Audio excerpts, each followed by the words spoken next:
नमस्कार साथियों, मैं आपका दोस्त विष्णु कुमार आप सभी का हार्दिक स्वागत करता हूं, अभिनंदन करता हूं भारत के सबसे बड़े ऑनलाइन एजुकेशन प्लेटफॉर्म अनअकैडमी पर।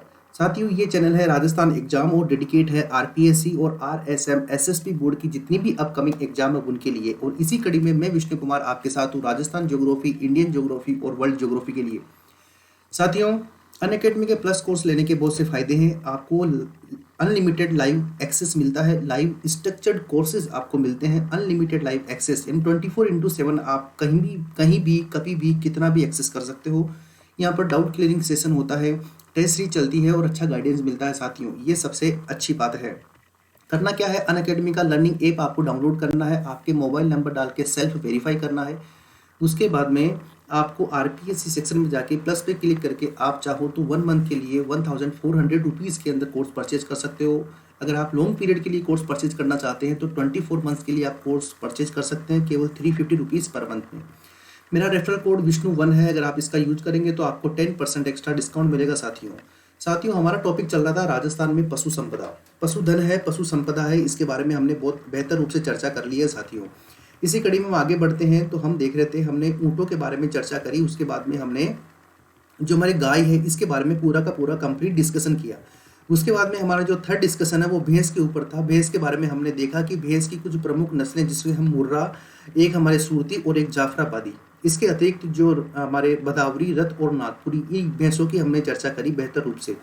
हमारा जो लास्ट टाइम पे टॉपिक चल रहा था वो था भेड़। हमारे भेड़ों के बारे में हम बात कर रहे थे। 19वीं गणना के अंदर लगभग 91 लाख हमारे पास उनकी संख्या है भेड़ों की, और 20वीं गणना के अंदर 79 लाख, यानी इनके अंदर कमी हो गई 12.95% की। मोटा मोटा आप याद रख सकते हो 13 यानी 13% की क्या है, कमी है।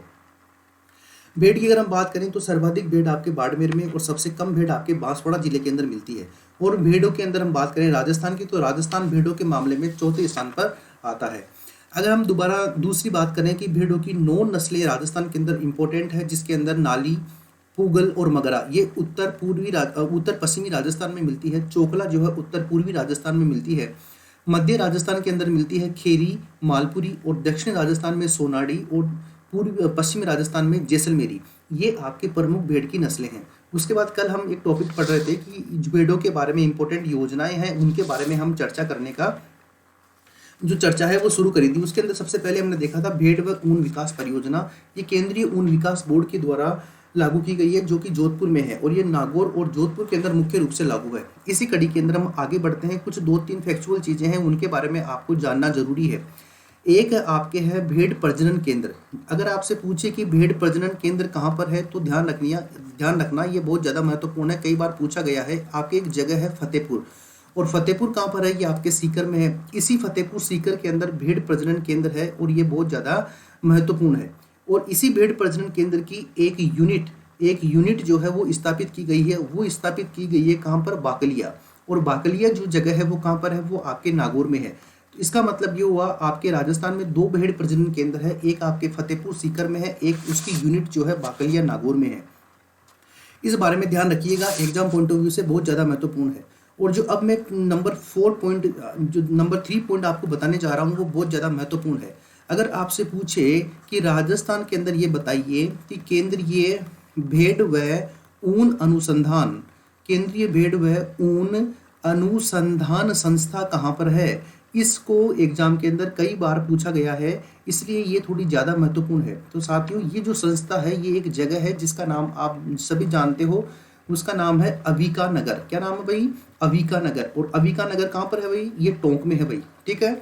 इसके बारे में थोड़ा सा डिटेल में जानना बहुत आवश्यक है, क्योंकि कई बार कथन और कारण वाले जो क्वेश्चन आते हैं कि ये 3 स्टेटमेंट है या 4 स्टेटमेंट है, इनमें से कौन सा बेस्ट है या कौन सा सही है या कौन सा गलत है, तब जाके थोड़ा सा इश्यू हो जाता है। तो इसलिए ध्यान रखिएगा, केंद्रीय भेड़ व ऊन अनुसंधान संस्था ये केंद्रीय है, ठीक है ना, यानी सेंट्रल गवर्नमेंट के द्वारा स्थापित की गई है, इसलिए बहुत ज़्यादा महत्वपूर्ण है। यानी इसकी स्थापना वर्ष कब है, 1962, यानी इसकी स्थापना कब हुई, 1962 के अंदर इसकी स्थापना हुई। और इसकी स्थापना किसके द्वारा की गई, इसके बारे में भी आप ध्यान रखना, एग्जाम में पूछा जा सकता है। तो आप जानते हो, आपके भारत के अंदर एक संस्थान है जिसका नाम है भारतीय कृषि अनुसंधान परिषद। भारतीय कृषि अनुसंधान परिषद, ये आपके न्यू दिल्ली में है, नई दिल्ली में है, भारतीय कृषि अनुसंधान परिषद। इसके द्वारा इसकी स्थापना राजस्थान के टोंक में, यानी नवाबों की नगरी टोंक में केंद्रीय भेड़ व ऊन अनुसंधान संस्था की स्थापना की गई है।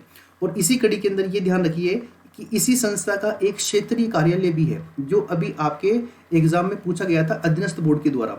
एक केंद्रीय भेड़ व ऊन अनुसंधान संस्था का एक क्षेत्रीय कार्यालय है, और ये क्षेत्रीय कार्यालय कहाँ पर है? एक जगह है जो बड़ी फेमस है आपके बीछावाल, बीछवाला या बीछावाल एक जगह है, और ये जगह कहाँ पर है? ये आपके बीकानेर में है। इस जगह पर इसका क्या है, एक इसकी दूसरा यूनिट है, इसका क्षेत्रीय यानी रीजनल ऑफिस इसका यहाँ पर बना हुआ है। तो ध्यान रखिएगा, केंद्रीय भेड़ और ऊन अनुसंधान संस्था अभिकानगर टोंक में है। 1962 में इसकी स्थापना की गई थी, और भारतीय कृषि अनुसंधान परिषद के द्वारा इसकी स्थापना की गई है। इसका क्षेत्रीय कार्यालय जो है वो कहाँ पर है? वो बीछावाल बीकानेर में है। अगर इतना याद रखोगे तो 99% अगर यहाँ से स्टेटमेंट वाले प्रश्न भी आते हैं तो हम बिल्कुल आसानी से उनको कर पाएंगे। इसके अलावा देखिए, अगर आपसे पूछ लेवे, क्योंकि भेड़ हम पढ़ रहे हैं तो भेड़ के अंदर ऊन उत्पादन बहुत ज़्यादा भेड़ के द्वारा किया जाता है। आपसे पूछे केंद्रीय ऊन विकास बोर्ड कहाँ पर है? केंद्रीय ऊन विकास बोर्ड कहाँ पर है? तो साथियों ध्यान रखना, ये भी सेंट्रल गवर्नमेंट का उपक्रम है। तो केंद्रीय ऊन विकास बोर्ड आपके जोधपुर में है भाई। कहाँ पर है? जोधपुर में है। और इस केंद्रीय ऊन विकास बोर्ड की जो स्थापना है वो 1987 में स्थापित हुआ था, या इसकी स्थापना 1987 के अंदर की गई थी। केंद्रीय ऊन विकास बोर्ड जो कहाँ पर है? जोधपुर में है। इसी कड़ी के अंदर थोड़ा सा और आगे देखते हैं तो देखो, अगर आपसे पूछे कि भेड़ की हम चर्चा कर रहे हैं तो भेड़ व ऊन प्रशिक्षण संस्थान कहाँ पर है? अगर आपसे पूछे भेड़ व ऊन प्रशिक्षण संस्थान कहाँ पर है, तो इसके बारे में भी कई बार एग्जाम के अंदर पूछा गया है और पूछा जा सकता है। और नहीं भी पूछा जाए तो भी आपको ध्यान रखना है कि भेड़ व ऊन प्रशिक्षण संस्थान आपके जयपुर में है। ध्यान रखिएगा, ऊन विकास बोर्ड आपके कहाँ पर है?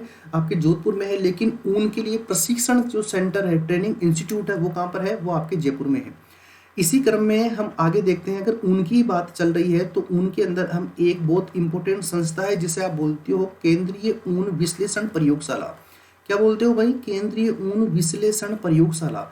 ये प्रयोगशाला भी कई बार एग्जाम में पूछी गई है, क्योंकि ये ऊन से संबंधित है, और ऊन उत्पादन में राजस्थान 34% ऊन के साथ में पूरे भारत के अंदर पहला स्थान रखता है। तो केंद्रीय ऊन विश्लेषण प्रयोगशाला की अगर हम बात करें तो ये प्रयोगशाला आपके बीकानेर में स्थित है भाई। कहाँ पर स्थित है? बीकानेर में स्थित है। और इसकी स्थापना कब की गई थी? 1965 में केंद्रीय ऊन विश्लेषण प्रयोगशाला की स्थापना बीकानेर में की गई थी। इसी तरह से एक योजना है जिसके बारे में कई बार एग्जाम में पूछा गया है, उस योजना का नाम है अविका रक्षक योजना। क्या नाम है भाई? अविका रक्षक योजना। ये योजना है, ये इतनी ज़्यादा महत्वपूर्ण है कि इसके अंदर क्या है कि अगर जो है ना, इस योजना के अंदर भेड़ पालक का और भेड़ों का बीमा किया जाता है, और इसके अंदर 60 रुपये का प्रीमियम लिया जाता है। कितना प्रीमियम लिया जाता है? 60 रुपये का प्रीमियम लिया जाता है, और इस 60 रुपये के प्रीमियम में 1 लाख रुपये का बीमा किया जाता है। क्या किया जाता है? 1 लाख रुपये का बीमा किया जाता है। और इस 60 रुपये के अंदर भी 20 रुपये का गवर्नमेंट अनुदान देती है, यानी जो भेड़ पालक है उसको कितना रुपये देना पड़ेगा? केवल 40 रुपये देना पड़ेगा। तो इस तरह की ये अविका रक्षक योजना है, तो इसका आप ध्यान रखिएगा। इसी तरह से एक योजना और है जिसके बारे में कई बार पूछा गया है। एक योजना है जिसका नाम है अविका कवच बीमा योजना। क्या नाम है भाई? अविका कवच बीमा योजना।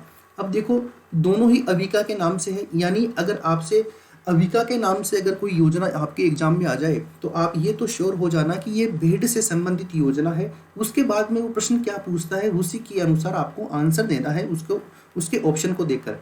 तो अविका कवच बीमा योजना की अगर हम बात करें तो ये अविका कवच बीमा योजना आपकी जून 2017 से शुरू हुई थी। अब इस योजना की क्या बात है? इस योजना की खास बात है, इसके अंदर भेड़ों का बीमा होता है। भेड़ पालक का बीमा तो अविका रक्षक योजना में होता है, जबकि अविका कवच बीमा योजना में भेड़ों का बीमा होता है।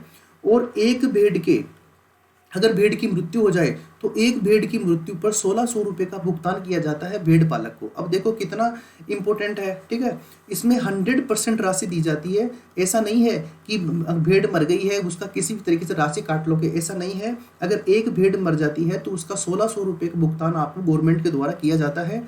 और ये जो भुगतान है, ये जो 1600 रुपये का भुगतान है भेड़ मरने के 15 दिवस के अंदर अंदर किया जाता है। किसके अंदर? 15 दिवस के अंतर्गत इसका क्या किया जाता है? आपको भुगतान किया जाता है। अगर आप 15 दिवस के अंदर भुगतान प्राप्त नहीं करते हो तो इसके खिलाफ आप जो है FIR लॉन्च करवा सकते हो, या फिर इसके खिलाफ जो है आप कहीं भी कोर्ट में जा सकते हो। ये इसकी इंपॉर्टेंट और खास बात है।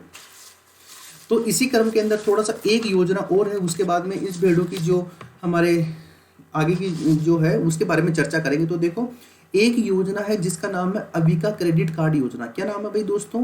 Avika credit card credit card योजना।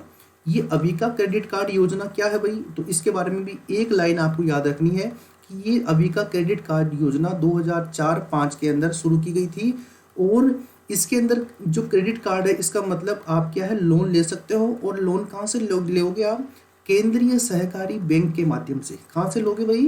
केंद्रीय सहकारी बैंक के माध्यम से बैंकों से आप क्या ले सकते हो? लोन ले सकते हो। और इसका मुख्य उद्देश्य क्या है कि वो लोन के पैसे से क्या करेगा? वो पशुओं की संख्या को बढ़ा सकता है, पशुओं का जो है रख रखाव कर सकता है बेहतर तरीके से, उनके लिए चारे की व्यवस्था कर सकता है, उनके लिए दवा की व्यवस्था कर सकता है।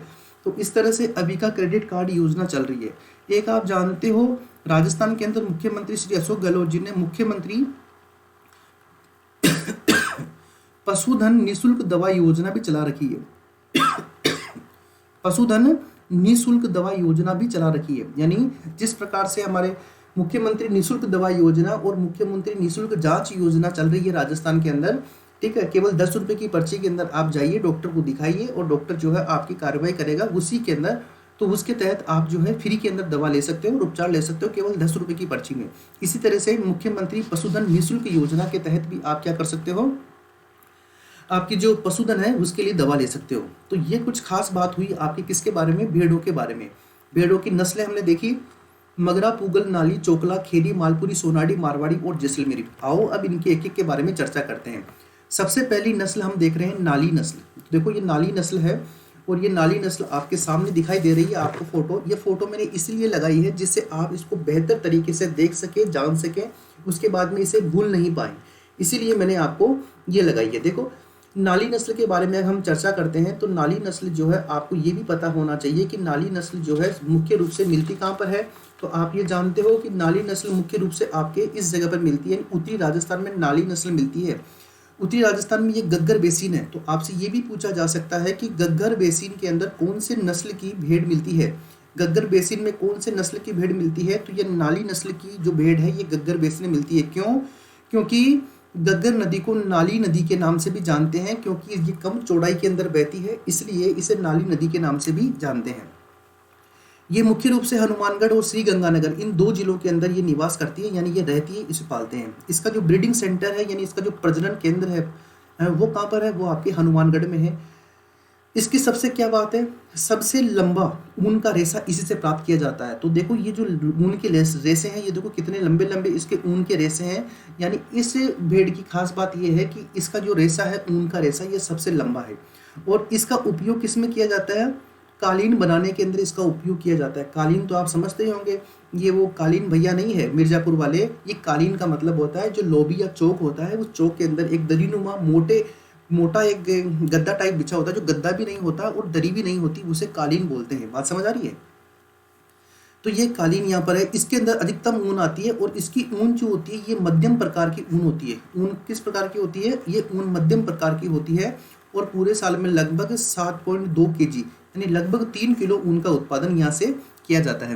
अब ऐसा तो है नहीं कि एक जो भेड़ है यही आपके 100 किलो ऊन दे देगी, बेचारी मर जाएगी ना वजन के मारे, ठीक है। तो 2 से 3 किलो ऊन देती है तो वो बेस्ट मानी जाती है। दूसरी देखते हैं भाई चोकला। ये चेकला नहीं है, दूसरा इसका जो पूरा नाम है वो है चोकला। तो चोकला क्या होता है भाई? चोकला जो भेड़ की नस्ल है वो छापर, शेखावाटी या उसे मेरिनो के नाम से जानते हैं। यानी छापर, शेखावाटी और मेरिनो ये तीनों इसी के नाम हैं। इसकी ऊन लंबी और उच्च क्वालिटी की होती है। देखो ऊन लंबी होती है लेकिन जो आपके नाली नस्ल है उससे कम लंबी होती है, ठीक है। इसका जो ब्रीडिंग सेंटर है वो कहाँ पर है? वो कोडम देसर बीकानेर में इसका ब्रीडिंग सेंटर है। कहाँ पर है? कोडम देसर बीकानेर में इसका ब्रीडिंग सेंटर है। और इसकी जो ऊन होती है ये मध्यम प्रकार की होती है। इसकी ऊन किस प्रकार की होती है? मध्यम प्रकार की होती है। तो इस बात का ध्यान रखिएगा, इसकी ऊन मध्यम प्रकार की होती है। अब देखो इसका आपने देखा नाली का जो चेहरा है, ये देखो ये वाला जो एरिया है इस नाली के चेहरे पर, ये देखो ये थोड़ा ब्राउन सा है और इसकी जो होठ है ये बिल्कुल ब्राउन है, बाकी ये क्या है? वाइट है। जबकि इसका देखोगे इसका देखो ये ब्राउन सा कलर भी है और ब्लैक कलर का शेडो दे रखा है मुंह पे और नाक पे, ठीक है ना। तो ये इसकी खास बात है चोकला की। इसे क्या बोलते हैं? छापर, शेखावाटी या मेरिनो। आगे बढ़ते हैं, नंबर 3 देखिए सोनाड़ी। सोनाड़ी की बात करें तो हम पहले एक बार मैप देख लेते हैं। सोनाड़ी कहाँ पर मिलती है? सोनाड़ी इस जगह पर मिलती है। आरएएस मुख्य परीक्षा के अंदर भी सोनाड़ी के बारे में अभी पूछा गया था। 2018 की जो मुख्य परीक्षा लगी थी उसमें बहुत ज़्यादा महत्वपूर्ण है, पूछी जा सकती है। सोनाड़ी देखिए ये यहाँ पर है। खास बात क्या है? इस नस्ल के क्या है? कान बहुत ज़्यादा लंबे हैं। इस सोनाड़ी के क्या है? कान क्या है? बहुत ज़्यादा लंबे हैं भाई, ठीक है ना। और कान ज़्यादा लंबे होने के कारण ही इसे क्या बोलते हैं? चनोथर बोलते हैं। यानी जब ये चरती है, यानी जब इसका मुंह नीचे होता है, जब ये घास खा रही होती है, तो इसके कान इतने ज़्यादा लंबे हैं कि वो ज़मीन को टच करते हैं। इसीलिए इसे क्या बोलते हैं? चनोथर बोलते हैं। क्या बोलते हैं? चनोथर। ये क्या है? ड्यूल पर्पज यानी द्विप्रयोजनी नस्ल है, यानी मांस के काम भी आती है और इससे ऊन का उत्पादन भी किया जाता है। खास बात क्या है? इसके कान लंबे होते हैं, ये ज़्यादा महत्वपूर्ण बात है। और इस नस्लों की भेड़ की ऊन से गलीचा बनाया जाता है। क्या बनाया जाता है? गलीचा बनाया जाता है। और इसका ब्रीडिंग सेंटर कहाँ पर है? आपके चित्तौड़गढ़ में है भाई। कहाँ पर है इसका ब्रीडिंग सेंटर? चित्तौड़गढ़ में है। एक बार मैं दोबारा रिपीट कर रहा हूँ, सोनाड़ी। सोनाड़ी आपके दक्षिण राजस्थान, यानी मुख्य रूप से कौन सा एरिया हुआ? अगर आप एरिया की बात करते हो तो ये आपके डूंगरपुर वाला एरिया हुआ, आपके बांसवाड़ा वाला एरिया हुआ, बांसवाड़ा आपके प्रतापगढ़ वाला एरिया हुआ, और आपके चित्तौड़गढ़ वाला एरिया हुआ। ये वाला एरिया जो है आपके सोनाड़ी या चनोथर जो है इसके द्वारा इसके मतलब ये यहाँ पर निवास करती है। इसके कान लंबे होते हैं इसलिए चनोथर बोलते हैं। इसका ब्रीडिंग सेंटर कहाँ पर है? चित्तौड़गढ़ में है। उसके बाद में देखते हैं मालपुरी। मालपुरी नस्ल के बारे में हम चर्चा करें तो ये देखो, मालपुरी नस्ल मुख्य रूप से आपकी इस जगह पे पाई जाती है, और ये मालपुरा और टोंक वाला क्षेत्र है। कौन सा क्षेत्र है ये? टोंक वाला क्षेत्र है। यानी टोंक के आसपास जो नस्ल मिलती है उसे मालपुरी बोलते हैं। और इसकी क्या खास बात है? इसकी खास बात ये है कि ये देसी नस्ल है भाई। कैसी नस्ल है? देसी। इसका ब्रीडिंग सेंटर कहाँ पर है? मालपुरा टोंक है, टोंक के पास में जयपुर है, तो इसका ब्रीडिंग सेंटर आपके जयपुर में है। देखिए बिल्कुल व्हाइट कलर की है, यानी ये बिल्कुल ये सफ़ेद सी दिखाई देती है, बिल्कुल सफ़ेद सी आपको दिखाई देती है। और इसकी ऊन जो होती है ना, इसकी ऊन लगभग थोड़ी सफ़ेद सी होती है। इसकी ऊन का रंग कैसा होता है? सफ़ेद होता है। और इस ऊन से किसका निर्माण किया जाता है? इस ऊन से गलीचे का निर्माण किया जाता है। किसका निर्माण किया जाता है भाई? गलीचे का निर्माण किया जाता है। बात समझ आ रही है? तो ये मालपुरी इसकी एक देसी नस्ल है। इसका ब्रीडिंग सेंटर आपके जयपुर में है और इसमें सफ़ेद ऊन की प्राप्ति होती है। ये देसी नस्ल है। देखो ये मालपुरा भेड़ लिखी हुई है। मैंने ये फोटो इसलिए लगाई है कि आप इसको आसानी से देख सकें, समझ सकें और अपने दिमाग में सेट कर सकें। इसी कड़ी में आगे बढ़ते हैं। खेरी। खेरी कहाँ पर है भाई? नागौर में है। अगर हम राजस्थान के मैप की बात करें तो राजस्थान के मैप में आप इस जगह पे देखो, ये खेरी जो अजमेर और नागौर वाला क्षेत्र है, इस जगह पर आपकी जो खेरी नस्ल है ये मुख्य रूप से मिलती है। और इसकी भी खास बात क्या है? इससे सफ़ेद ऊन की इससे जो है सफ़ेद ऊन प्राप्त की जाती है।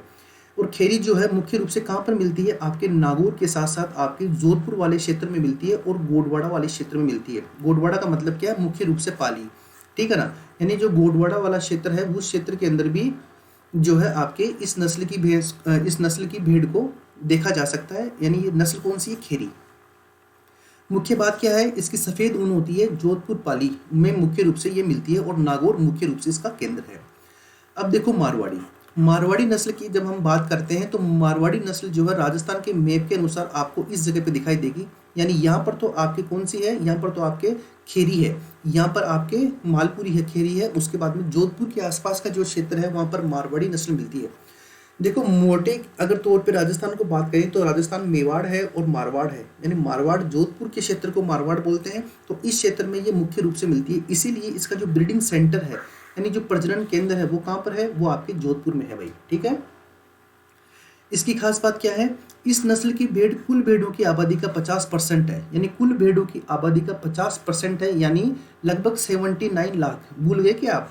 लगभग 79 लाख राजस्थान के अंदर कुल भेड़ हैं। और 19वीं गणना से 20वीं गणना के अंदर भेड़ों की संख्या में 12.95 यानी लगभग 13% की क्या हुई है? कमी हुई है। तो इस भेड़ की कुल नस्लों यानी जो 79 लाख हैं, तो इसके अंदर आप मोटा मोटा लगभग 40 लाख जो है आपके मारवाड़ी नस्ल की भैंस जो है भेड़ मिलती है। इसकी खास बात क्या है?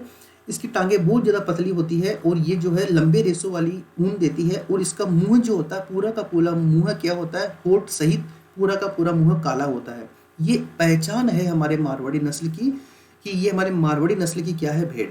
जोधपुर संभाग में सर्वाधिक संख्या में ये मिलती है। यानी सर्वाधिक भेड़ कौन सी मिलती है राजस्थान में? मारवाड़ी मिलती है और सर्वाधिक संख्या में ये मिलती है। इस भेड़ की रोग प्रतिरोधक क्षमता यानी इम्यूनिटी पावर बहुत ज़्यादा होता है इस भेड़ का। क्यों होता है? क्योंकि आप जानते हो राजस्थान के अंदर ये जोधपुर से निकलकर आपके जैसलमेर, जैसलमेर से बीकानेर, बीकानेर से गंगानगर और वापस चूरू, झुंझुनू, सीकर, नागौर होते हुए वापस जोधपुर आ जाते हैं। यानी ये भेड़ जो चराने वाले लोग हैं इन भेड़ों को लेकर पूरे के पूरे एरिया में टूर करते रहते हैं कि जहाँ जहाँ शेखावाटी आपको पता है घास के मैदान के लिए फेमस है और बीड वहाँ के घास के मैदानों को या चारागाहों को बीड के नाम से जानते हैं, बीड के नाम से शेखावाटी क्षेत्र में। तो देखिए मेरे प्यारे साथियों, ये क्या करते हैं कि पूरे के पूरे एरिया के अंदर ये घूमती है, पूरे 12 महीने घूमती रहती है, यानी काम ज़्यादा करती है, इसलिए टांगे पतली हो जाती है लेकिन मजबूत हो जाती है, ठीक है ना। और इनकी रोग प्रतिरोधक क्षमता बहुत ज़्यादा हो जाती है, इसीलिए मारवाड़ी नस्ल की जो भेड़ है ये बहुत ज़्यादा फेमस आपके राजस्थान में है, जोधपुर संभाग में मुख्य रूप से मिलती है और इसका इम्यूनिटी पावर बहुत ज़्यादा होता है भाई। आगे बढ़ते हैं जैसलमेरी। देखो भाई, जैसलमेरी भेड़ जो है अपेक्षाकृत कम ऊंचाई की भेड़ होती है और इसका पूरा मुंह और पूरे कान और गर्दन का कुछ हिस्सा पूरा का पूरा ब्लैक होता है, बिल्कुल काला इसका हिस्सा होता है भाई, ठीक है। ये जैसलमेरी भेड़ है, सर्वाधिक ऊन देने के लिए प्रसिद्ध है। ये भेड़ जो है सर्वाधिक ऊन देने के लिए प्रसिद्ध है और इस नस्ल की भेड़ से एक वर्ष में लगभग 4 किलो ऊन प्राप्त किया जाता है। हमने देखा था लगभग 2.7 kg यानी 2 किलो 700 ग्राम ऊन नाली भेड़ से प्राप्त होती है, जैसलमेरी से प्राप्त होती है लगभग 4 किलो ऊन। और ये जो 4 किलो ऊन है ये बहुत ज़्यादा है, ठीक है। अभी तो इसकी ऊन कटी हुई है, यूँ मत करना कि साहब दिखाई तो नहीं दे रही है, दिखाई इसलिए नहीं दे रही है मेरे प्यारे साथी क्योंकि अभी ऊन को क्या है काट लिया है और ऊन को गांठ बनाकर जो है आपके ऊन बोर्ड, केंद्रीय ऊन बोर्ड जोधपुर के अंदर भेज दिया है, ठीक है, इसलिए इसकी ऊन दिखाई नहीं दे रही है।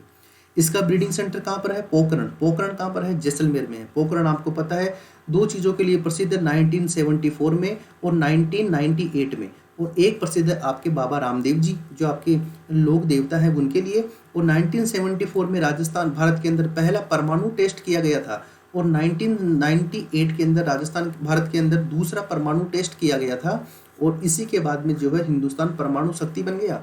और इसका नाम जो रखा था वो रखा था बुद्ध मुस्कुराए, यानी बुद्ध क्या करे? मुस्कुराए, यानी स्माइलिंग बुद्धा। और इसका जो नाम रखा गया था वो था मिशन शक्ति। क्या नाम रखा गया था? मिशन शक्ति। तो ध्यान रखना, मिशन शक्ति और बुद्ध मुस्कुराए इन दोनों का संबंध आपके राजस्थान के पोखरण से है, ठीक है। जैसलमेरी नस्ल की यहाँ पर क्या मिलती है? भेड़ मिलती है। इसकी ऊन सबसे ज्यादा मात्रा में होती है, इसका ब्रीडिंग सेंटर पोखरण में है। अब देखते हैं मगरा। मगरा को क्या बोलते हैं? मगरा को चक्री के नाम से जानते हैं, बीकानेरी चोकला के नाम से जानते हैं। चक्री या बीकानेरी चोकला ये दोनों किसके नाम है? ये दोनों मगरा नस्ल की जो भेड़ है इसके नाम है। तो इस बात का ध्यान रखिएगा। आप फोटो देख सकते हो, बड़ी सुंदर सी नस्ल है, बिल्कुल सफ़ेद कलर की जो है ऊन देती है और थोड़ी सी इसकी हाइट भी ज़्यादा है और बिल्कुल इंग्लिश टाइप लग रही है। ऐसा लग रहा है ना कि इंग्लिश है यानी अंग्रेज है, ठीक है, क्योंकि थोड़ी गोरी सी दिखाई दे रही है। इसका रिसर्च सेंटर या ब्रीडिंग सेंटर कहाँ पर है? बीकानेर में है। और इस नस्ल की भेड़ से जो है मध्यम क्वालिटी की ऊन प्राप्त की जाती है। तो ध्यान रखिएगा, मध्यम क्वालिटी की ऊन किससे प्राप्त की जाती है? मगरा से। मैं से मगरा और मैं से मध्यम। इस नस्ल की भेड़ों से मांस भी प्राप्त किया जाता है। क्या प्राप्त किया जाता है? मांस भी प्राप्त किया जाता है। और मुख्य रूप से ये कौन से क्षेत्र में मिलती है? ये आपके ये बीकानेर वाले क्षेत्र में और उसके नीचे जैसलमेर वाले क्षेत्र में मिलती है। यानी मुख्य रूप से मिलती है आपके बीकानेर वाले क्षेत्र में, उसके बाद में आंशिक रूप से मिलती है आपके जैसलमेर वाले क्षेत्र में और बीकानेर के ऊपर श्री गंगानगर वाले क्षेत्र में। ये जो है आपको मुख्य रूप से या आंशिक रूप से इन दोनों जिलों में और मुख्य रूप से बीकानेर जिले के अंदर ये नस्ल मिलती है। और इसका नाम क्या है? चक्री या बीकानेरी चोकला भी इसे बोलते हैं और ये मगरा इसका नाम है। और रिसर्च सेंटर कहाँ पर है इसका? बीकानेर में ही है।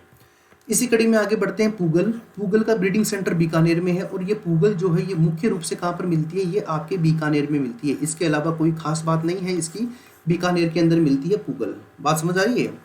तो ये जो पूगल है ये भी आपके बीकानेर में मिलती है। इसका ब्रीडिंग सेंटर भी कहाँ पर है? बीकानेर में है। पूगल नस्ल की भेड़ देख सकते हो, बिल्कुल सफ़ेद कलर की ऊन होती है और इसका जो मुंह होता है वो आधा काला होता है और नीचे से सफ़ेद और ऊपर से सफ़ेद होता है, ठीक है। तो इसका मुंह होता है।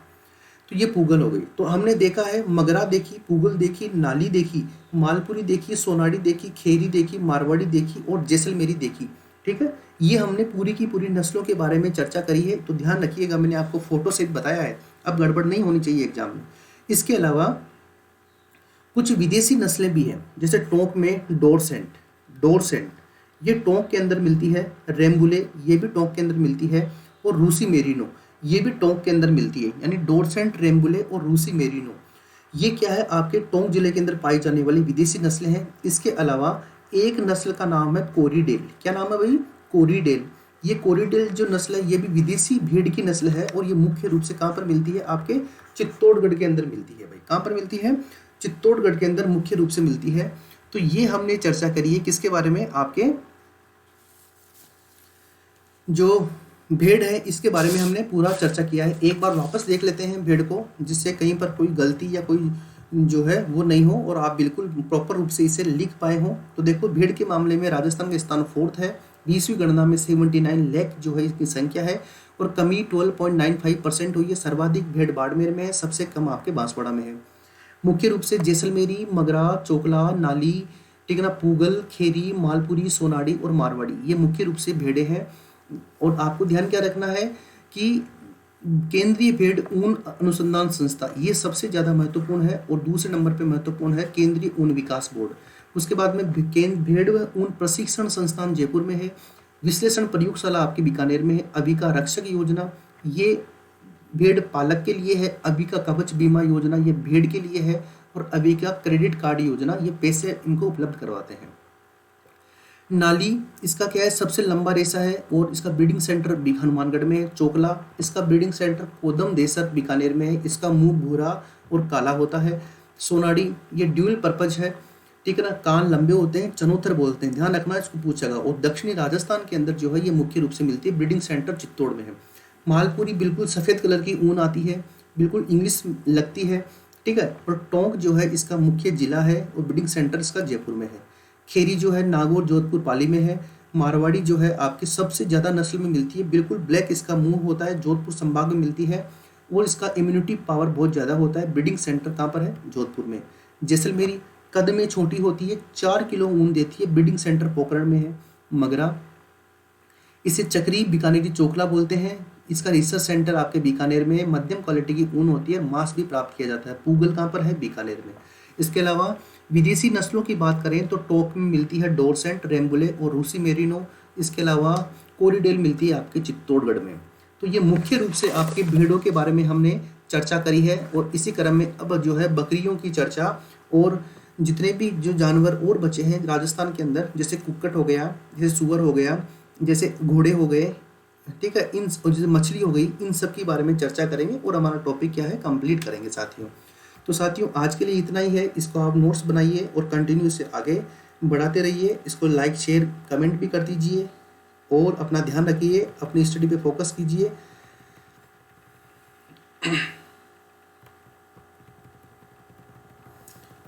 और कोई भी इश्यू हो तो आप तुरंत मुझे कमेंट करके बताइए, मैं उसको ज़रूर रिजोल्व करूँगा। ठीक है साथियों, तब तक के लिए नमस्कार। स्वस्थ रहिए, खुश रहिए, मस्त रहिए। Take care. जय हिंद, जय भारत।